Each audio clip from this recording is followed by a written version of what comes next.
సన్యాసం గురించి కూడా చెప్తూ సన్యాసం బాహ్య సన్యాసం అని బాబా తమాషాగా చెప్పేవాడు. ఒక ఆయన వచ్చి, బాబా నీకు సర్వార్పణ చేసుకుంటున్నా అన్నాట. ఆయన వచ్చాడు, సర్వార్పణ చేసుకుంటున్నా అన్నాడు.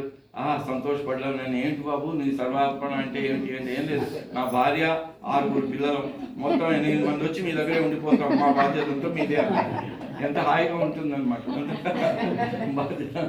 అది కాదు, అన్నీ చేస్తూనే దేనికి అంటకుండా ఉండాలి అని చెప్పారు. వీరు చెప్పుడు ఒక కథ చెప్పేవారు, అది చెప్పి ముగించేస్తారు. ఎందుకంటే ఆధ్యాత్మికంగా మనం ఏం చేసినా, ప్రపంచంలో ఎన్ని చేసినా కూడా మనకు ఆధ్యాత్మిక మార్గంలో మనకు అడ్డం వచ్చేది ఏంటంటే మన లోపల, బయట కాదు.